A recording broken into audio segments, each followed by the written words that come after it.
Some objects collect dust. Others collect stories. And then there are the rare few that seem to collect fear. Locked away behind glass in a museum in Key West, Florida, sits a doll that thousands of people refuse to look at in the eye for too long. Visitors whisper to him.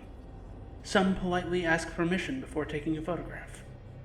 Others won't even step into the room.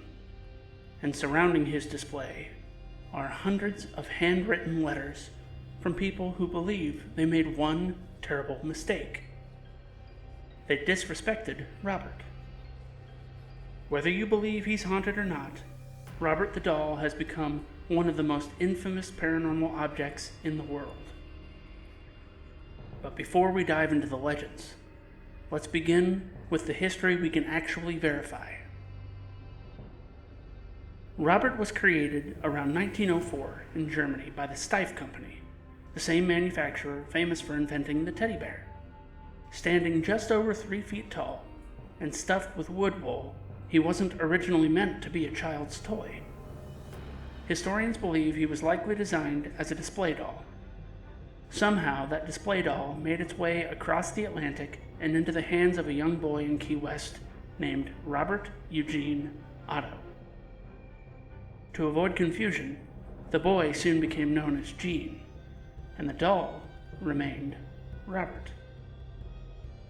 From that point on, the two were inseparable. Gene dressed Robert in one of his own sailor suits.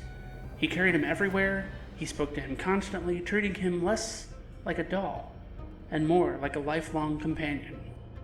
At first, it seemed like nothing more than the imagination of a child.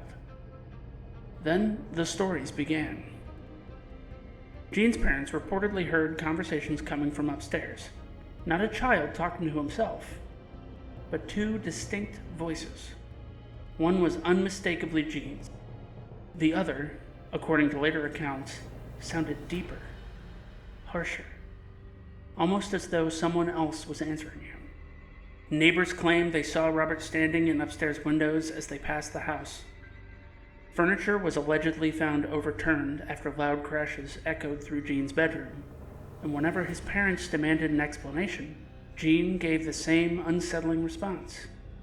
"I didn't do it. Robert did." Of course, none of these events were documented when they supposedly happened. They survive today only through stories passed from family members, neighbors, and generations of Key West residents. Still, the stories never disappeared.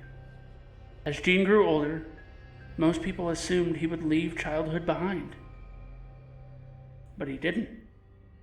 He studied art in New York and Paris before returning home with his wife Annette, and Robert came with him. The doll wasn't packed away in an attic or forgotten in a closet. He was given his own chair, his own place in the house. Visitors often found themselves sharing a room with a life-size doll that seemed to stare back at them no matter where they stood.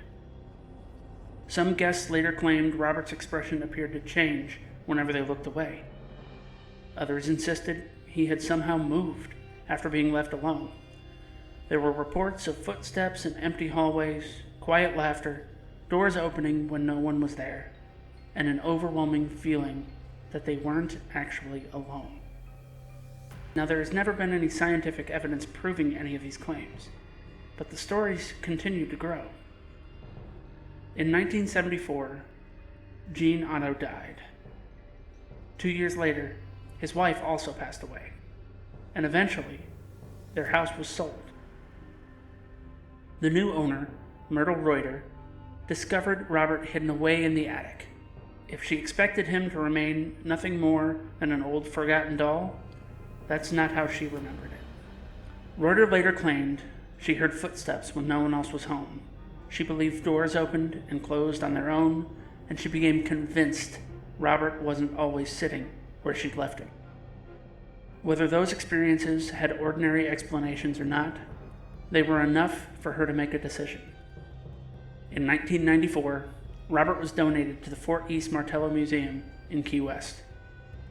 And ironically, that's where his legend truly came to life.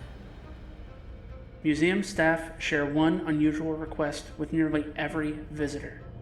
If you'd like to take Robert's picture, ask first. It's a tradition now.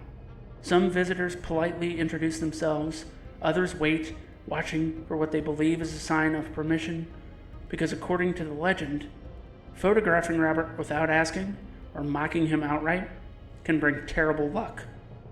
Coincidence? Maybe.